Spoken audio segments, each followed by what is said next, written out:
Look how white everything is, how quiet, how snowed in.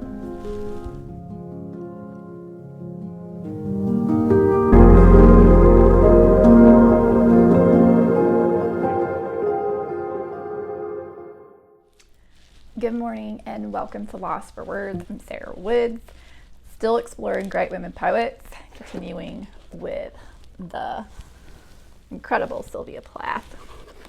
Today we are going to be exploring a poem of hers called Tulips, and this poem is like a clash of color, red and white, coming together in almost a fight for Sylvia Plath's reality. So let's get started. Let's go ahead and dive into the poem. It is number 142. We'll go ahead and read it and then we can jump in and start exploring it. Tulips. The tulips are too excitable. It is winter here. Look how white everything is, how quiet, how snowed in. I am learning peacefulness, lying by myself quietly, as the light lies on these white walls, this bed, these hands. I am nobody. I have nothing to do with explosions. I had given my name and my day clothes up to the nurses, and my history to the anesthetists, and my body to surgeons. They have propped my head between the pillow and the sheet cuff, like an eye between two white lids that will not shut. Stupid pupil, it has to take everything in. The nurses pass and pass, they are no trouble. They pass the way gulls pass inland in their white caps, doing things with their hands, one just the same as another, so it is impossible to tell you how many there are. My body is a pebble to them. They tend it as water tends to the pebbles it must run over, smoothing them gently. They bring me numbness in their bright needles. They bring me sleep. Now I have lost myself. I am sick of baggage. My patent leather overnight case like a black pillbox. My husband and child smiling out of the family photo. Their smiles catch onto my skin like smiling little hooks. I have let things slip, a 30-year-old cargo boat, stubbornly hanging on to my name and address. They have swabbed me clear of my loving associations, scared and bare on the green plastic pillowed trolley. I watched my tea set, my bureaus of linen, my books, sink out of sight, and the water went over my head. I am a nun now. I have never been so pure. I didn't want any flowers. I only wanted to lie with my hands turned up and be utterly empty. How free it is. You have no idea how free. The peacefulness is so big it dazes you, and it asks nothing. A name tag, a few trinkets. It is what the dead close on, finally. I imagine them shutting their mouths on it like a communion tablet. The tulips are too red in the first place. They hurt me. Even through the gift paper, I could hear them breathe lightly through their white swaddlings like an awful baby. Their redness talks to my wound. It corresponds. They are subtle. They seem to float, though they weigh me down, upsetting me with their sudden tongues and their color, a dozen red lead sinkers around my neck. Nobody watched me before. Now I am watched.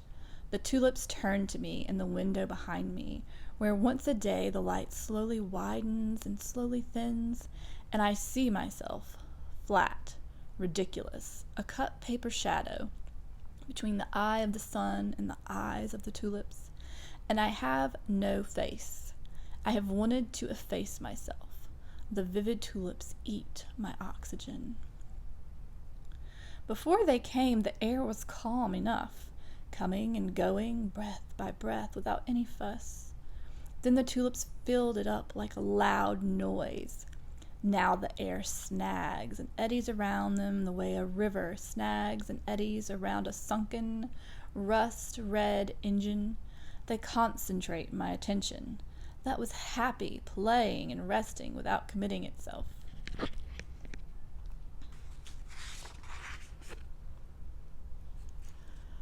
The walls also seem to be warming themselves. The tulips should be behind bars, like dangerous animals. They are opening like the mouth of some great African cat, and I am aware of my heart. It opens and closes in its bowl of red blooms out of sheer love of me. The water I taste is warm and salt, like the sea, and it comes from a country as far away as health. So this poem has so much going on with color and sound that really makes you evaluate the way you feel about the reality of your world, the way colors make you feel, the way sound affects you. And Sylvia Plath does an amazing job of unfolding for us the intensity versus the peacefulness, the loudness versus the quiet that she is experiencing in her world of colors. I know personally I love color because I feel like it really does have an ability to make you feel something on the inside. And there are different shades and volumes of color that feel different in your spirit. Like, I don't know if you've ever looked at a painting with like really loud, vibrant, harsh, clashing colors, how it does have a loud feeling. It does have sort of like an irritating feeling. But then you can look at another painting and it can be so muted and soft and natural looking that it feels like this really quiet place. And depending on your personality, you might love that quiet or you might hate it, or you might love that loud or you might hate it, depending on your I guess maybe how you like to be stimulated by noise and color. So here we have Sylvia Plath, and in this poem, this was written March 1961, and this was right after, supposedly after she had had an appendectomy, and I believe about a month before this, she had also had a miscarriage. It's winter time. A month ago, she's had a miscarriage, and now she's in the hospital for this appendectomy. So we're just going to start going through these. We'll go through like each stanza. So let's go through the first stanza. First stanza. The tulips are too excitable. It is winter here. Look how white everything is, how quiet, how snowed in. I am learning peacefulness, lying by myself quietly. As the light lies on these white walls, this bed, these hands, I am nobody. I have nothing to do with explosions. I have given my name and my day clothes up to the nurses, and my history to the anesthetist, and my body to surgeons. So it's interesting, this paragraph has this feeling, like almost the whole paragraph feels peaceful except for the first sentence. It says the tulips are too excitable. Winter is here. So just inserting that into the very beginning, we already get a like little piece of that like irritation that she feels about these flowers. But then she goes on to describe how she's feeling about this world that she's in. And it sounds like she is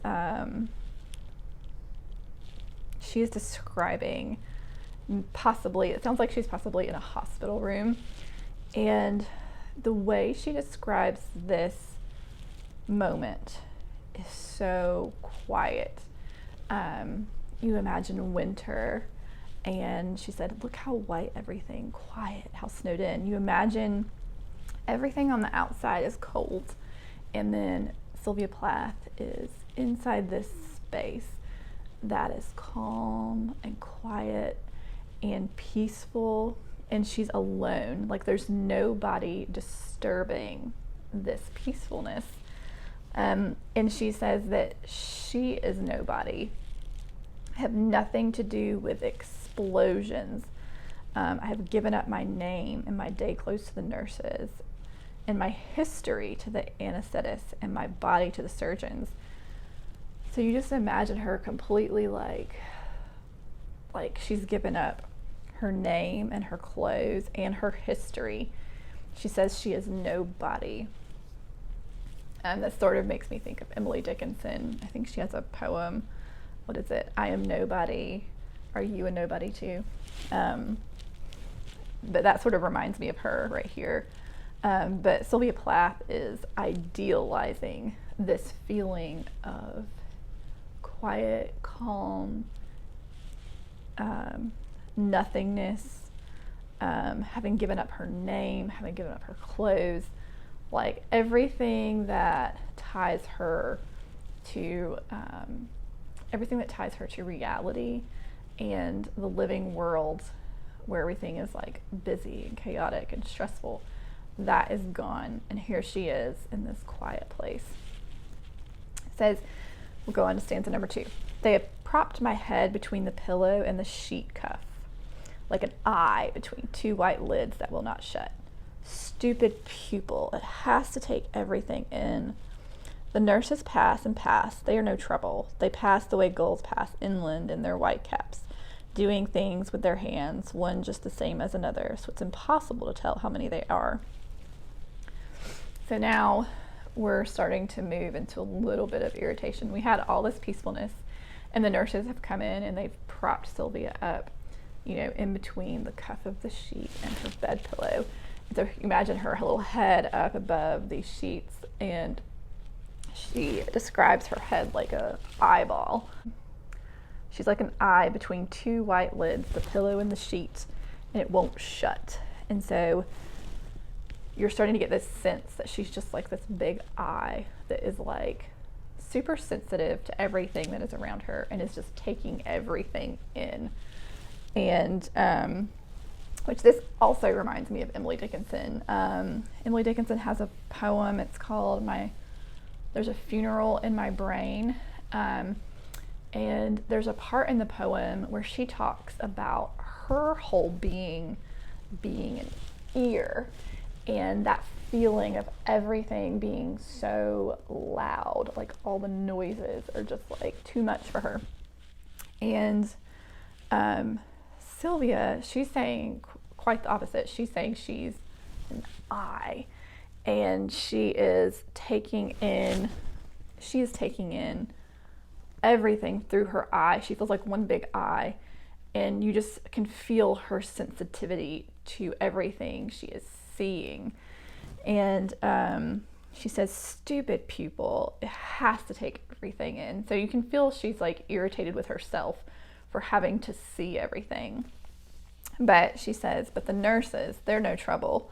I like this image of the nurses being like seagulls passing inland in their white caps.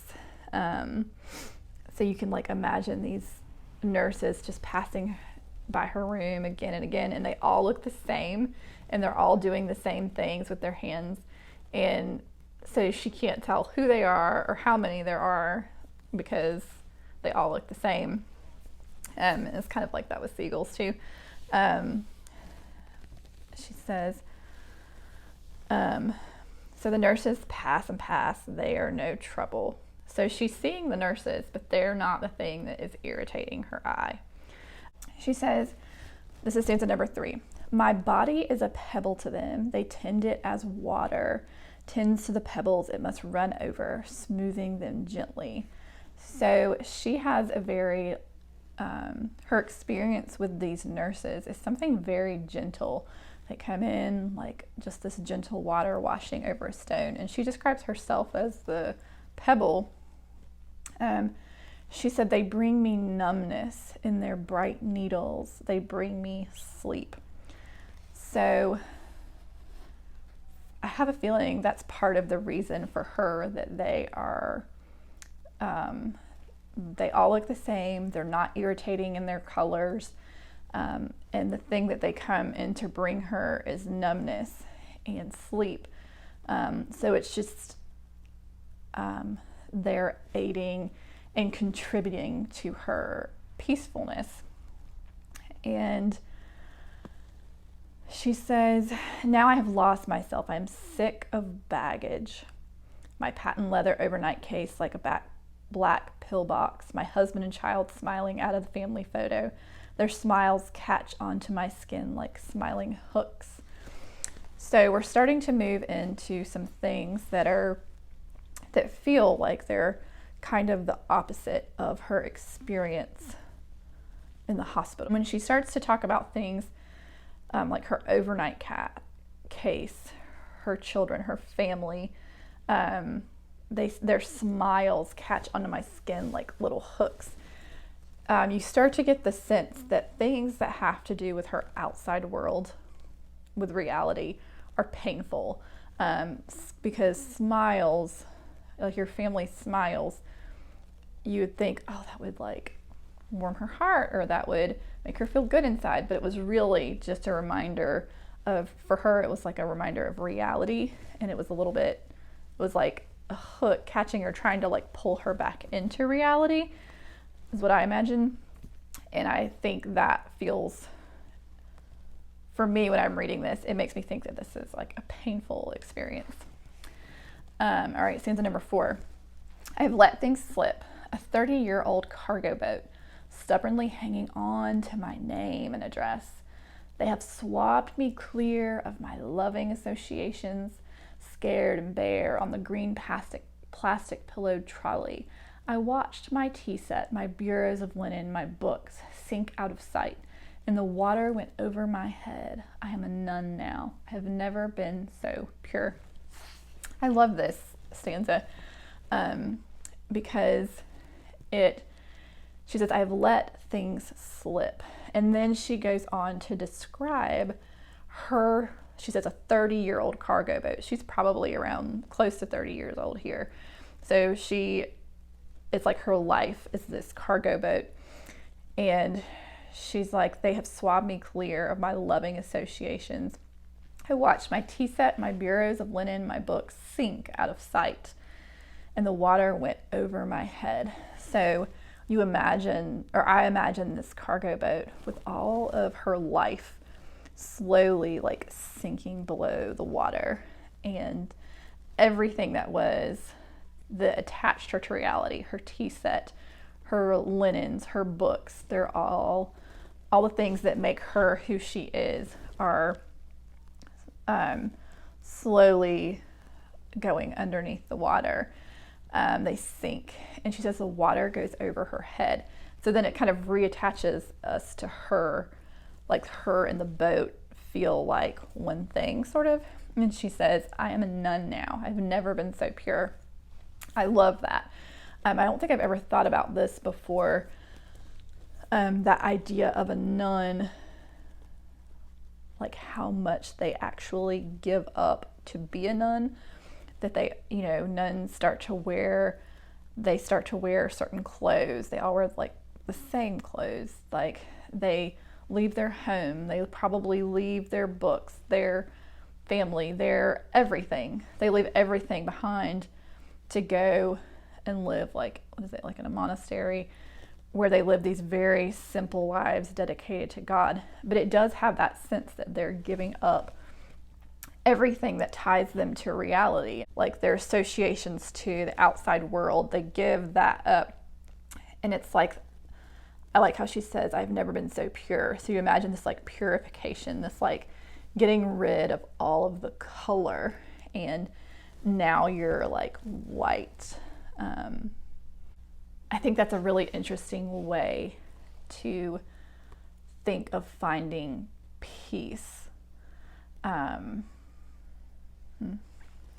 It says, okay, we're going to move on to number 5 now. She says, I didn't want any flowers. I didn't want any flowers.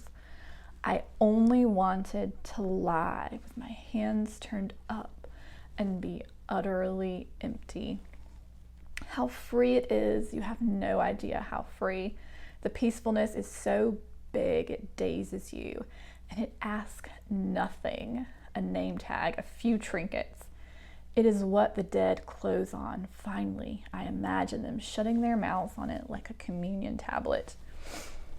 So here she brings up the flowers again. At the very beginning of the poem, she says, the tulips are too excitable. And then we have all this other description. And now in stanza 5, she's bringing the flowers back up. I didn't want any flowers. I only wanted to lie with my hands turned up and be utterly empty.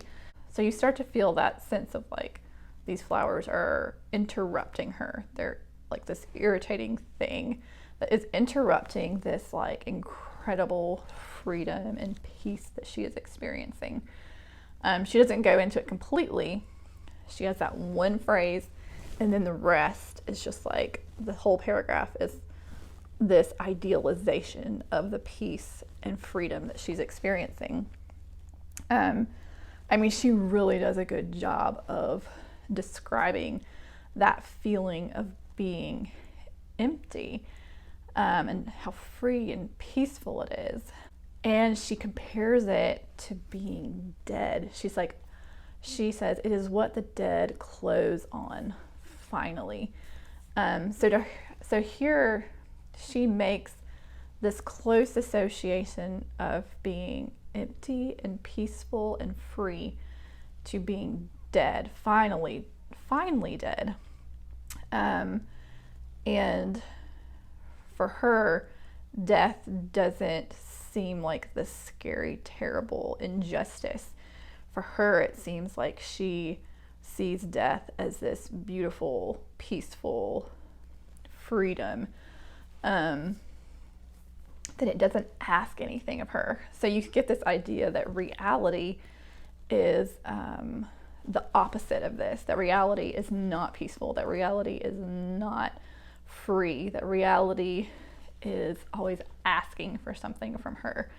Kind of like these flowers that she barely mentions in the very beginning of the paragraph. And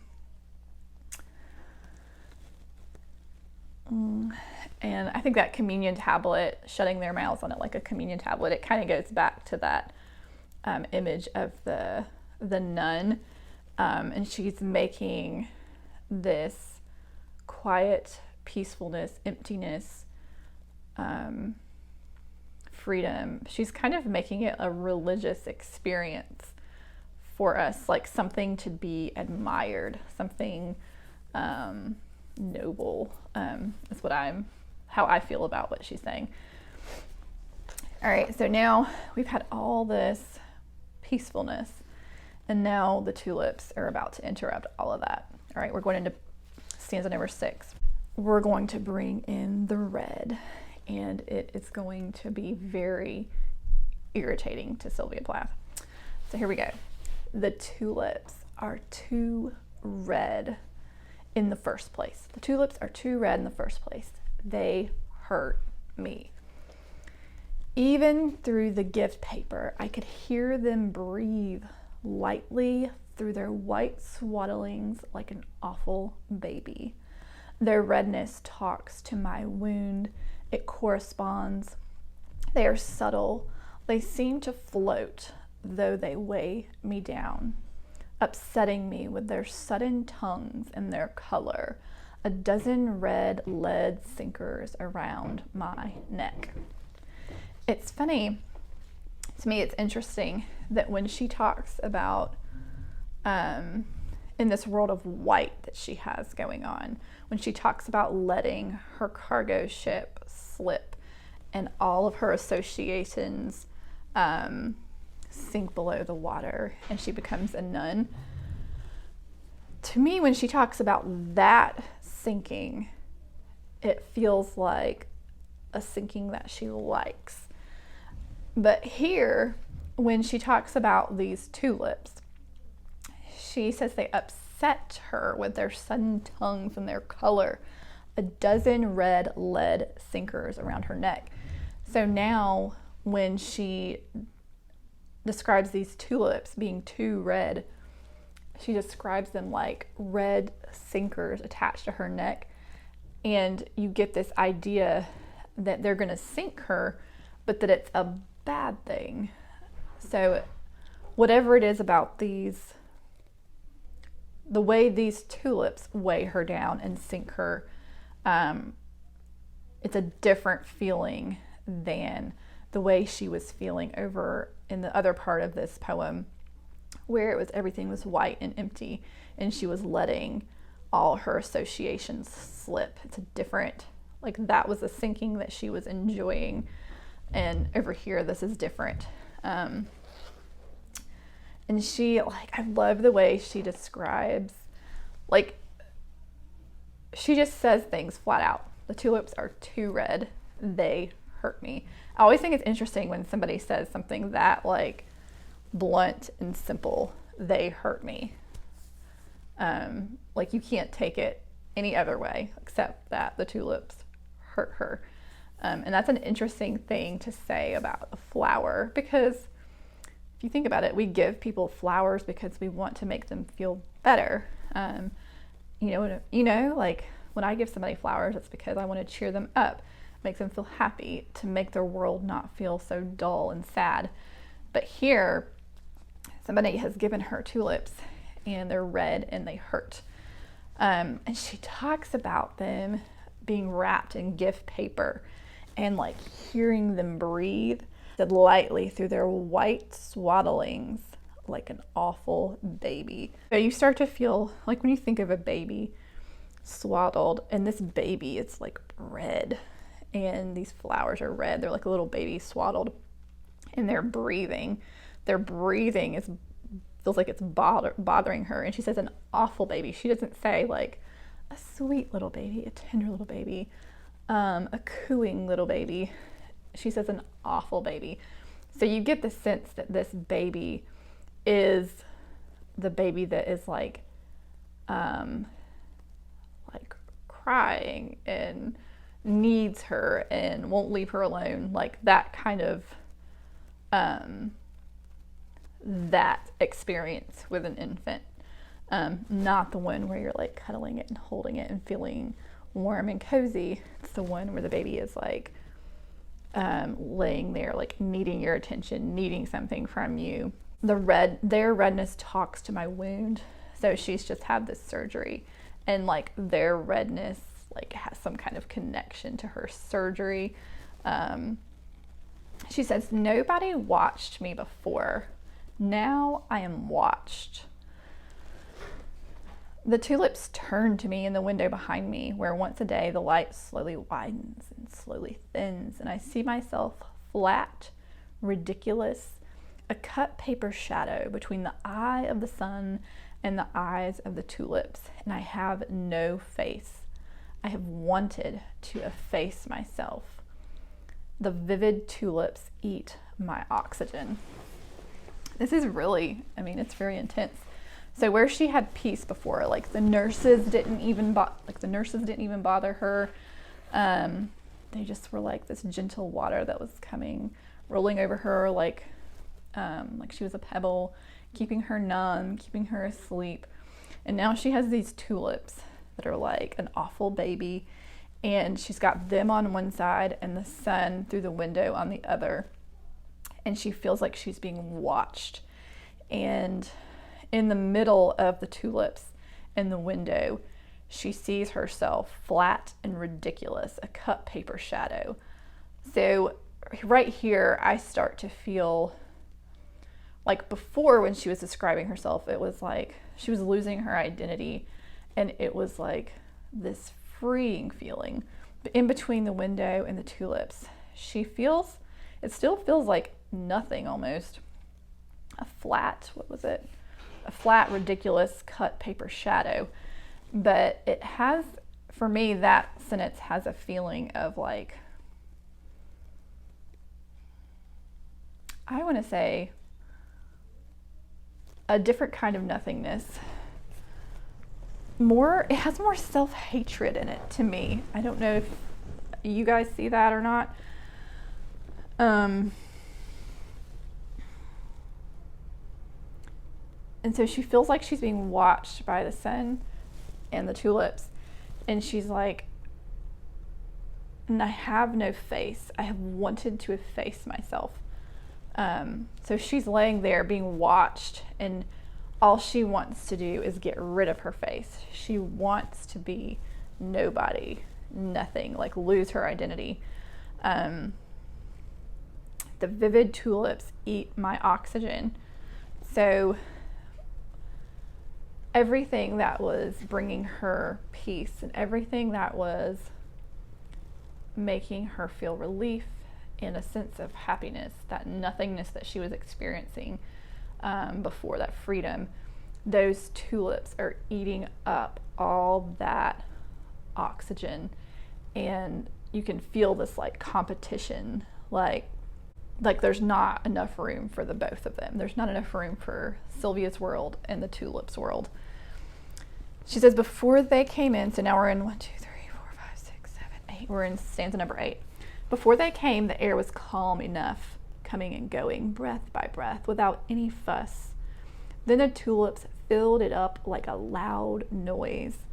Now the air snags and eddies around them the way a river snags and eddies around a sunken, rust-red engine. They concentrate my attention that was happy, playing and resting without committing itself. So you get the feeling that like without these tulips, like everything about her was at rest. She wasn't like highly stimulated by anything. She wasn't irritated by anything, that she was just, there was like a calmness. And now that those tulips are there, they're like, look at me, like they're like demanding her attention. And she was happy before not having to give anything her attention. The walls also seem to be warming themselves. The tulips should be behind bars like dangerous animals. They are opening like the mouth of some great African cat. These are not just little plants that grow outside in spring.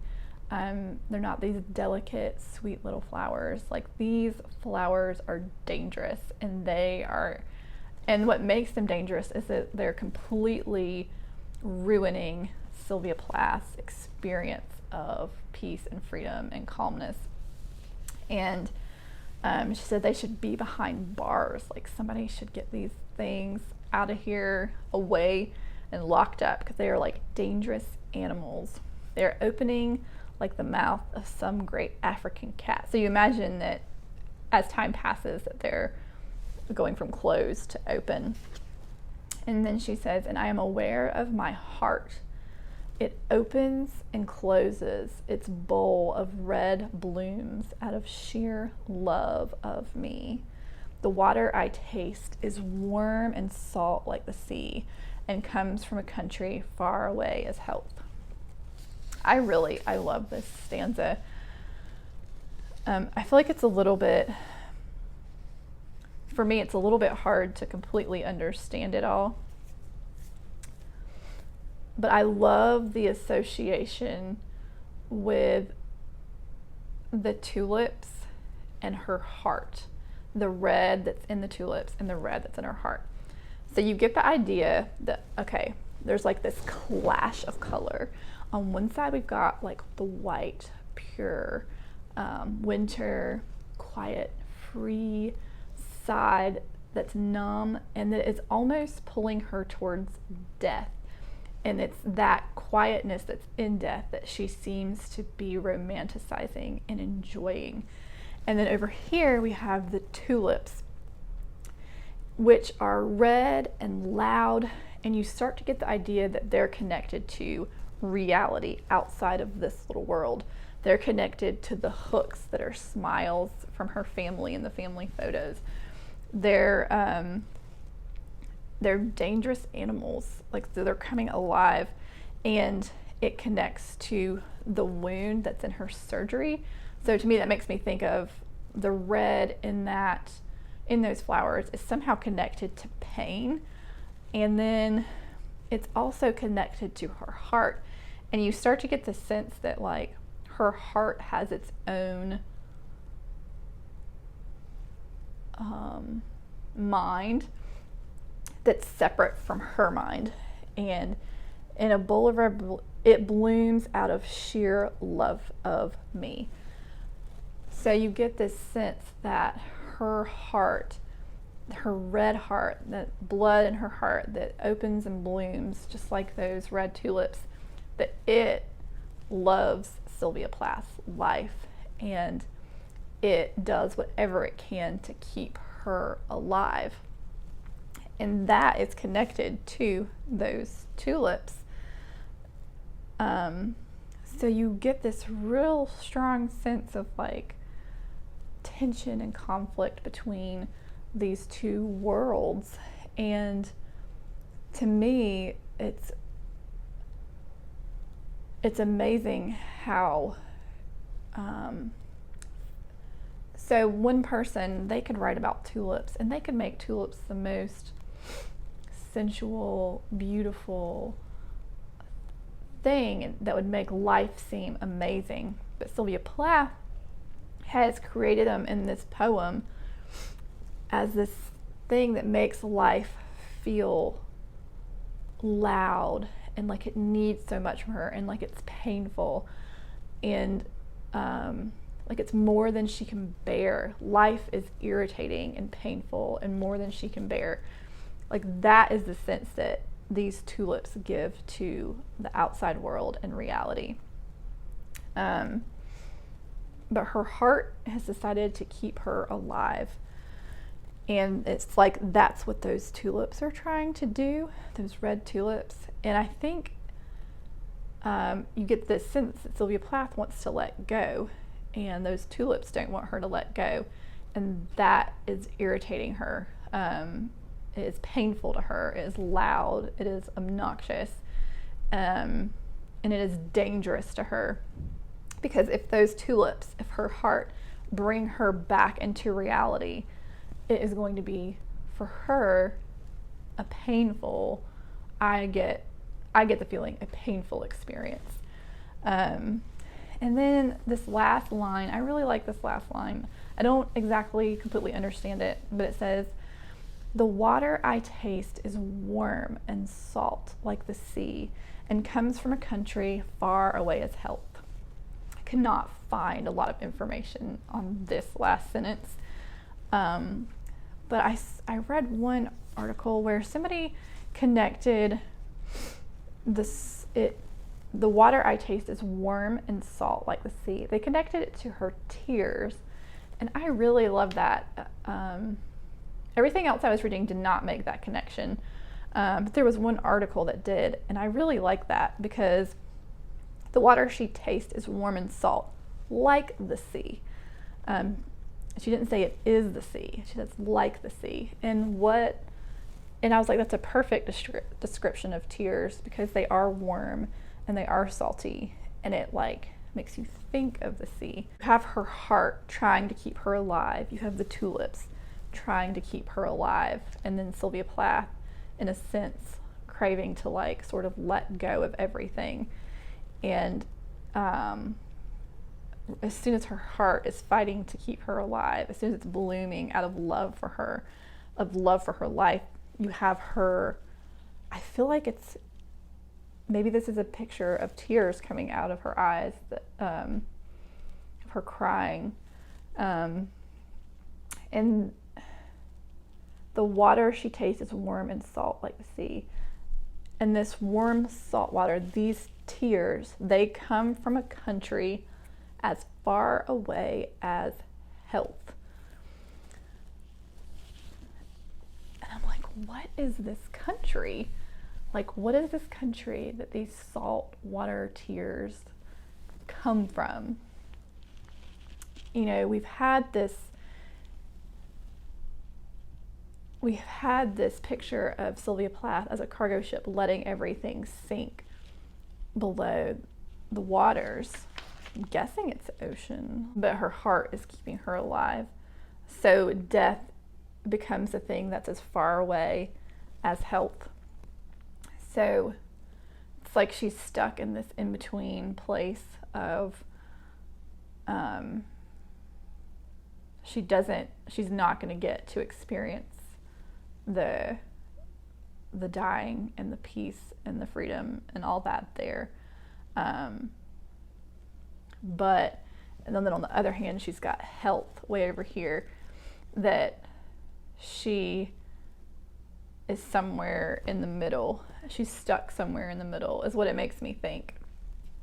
And like those saltwater tears come from longing for that peacefulness. She's not going to get to go there, but that it makes that feel far away. But then health also is far away, like that feeling of being whole and okay. I think that's the interesting thing for her, is what it seems like, that it was in being closer to death and like getting rid of all her attachments to reality that she felt more healthy. That for some reason in her real world, in real life, in reality, that health maybe doesn't feel possible to her, that those feelings of peace and freedom and tranquility and quiet almost don't feel possible to her in her world that is outside the hospital, that her real life, her real reality. Maybe. I feel like that has a lot of that you could read into that. Sylvia Plath, like, she grew up in Massachusetts, and at this point in her life she was living in England with Ted Hughes. And so I think her childhood, she grew up near the sea. So I also wonder if there's some part of her that I'm like, does she long for that time in her life when she was a child and she lived near the sea? And that's something she could never get back to. I don't know. Does she cry because she wishes she could stay in the white, calm, quiet, numb, but her heart won't let her?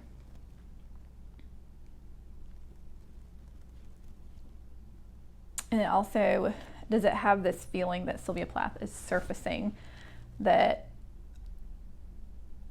everything that was floating away and sinking is floating back to the surface, and that's why she can still taste the salt water. How can you have health if you only feel peace in a world that is empty, without noise, and numb? How can you have health if all reality is pain, if all reality is intense pain?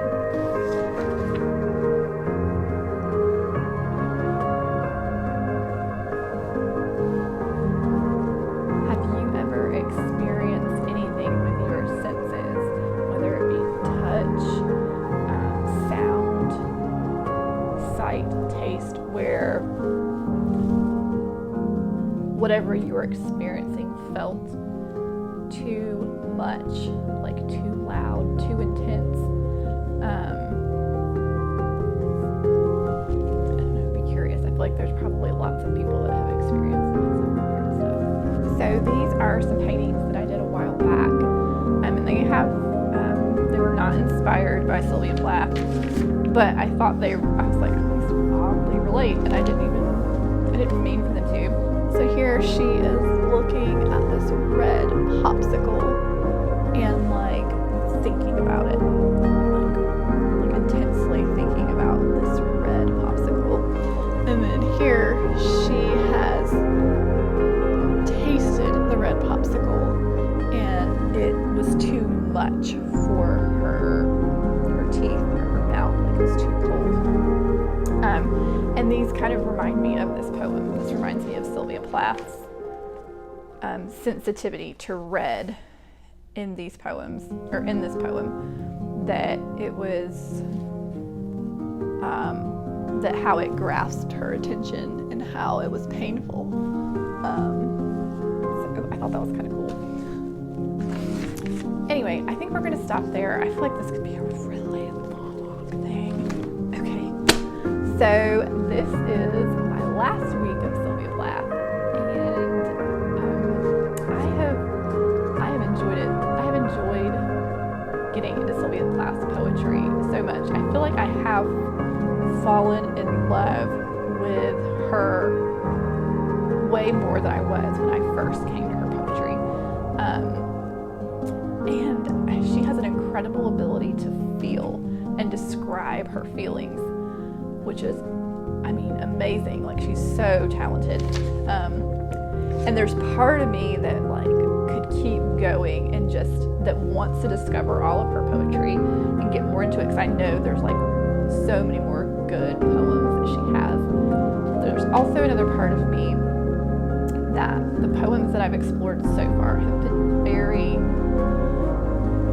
heavy, had a sense of inner conflict, had a sense of depression, had a sense of oppression, and spending a lot of time in them has worn me out emotionally.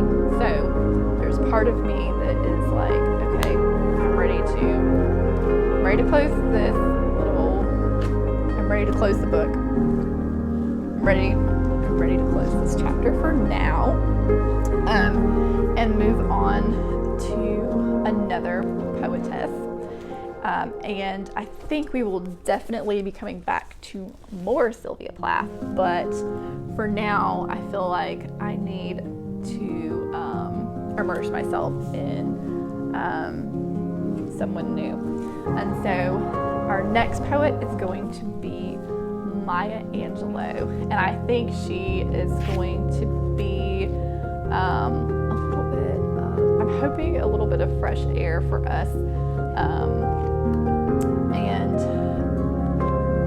maybe even in her, even in the pain of her poetry, some of her poetry, that there'll be something there that will sort of like lift us up and give us just a little bit of like kind of feeling. So I'm very excited. Thank you for joining me on this journey through Sylvia Plath. It's been a blast. I've gotten so much out of it. I hope you have too. And hopefully you will join me next week as we get into some Maya Angelou. Hope you have a great week.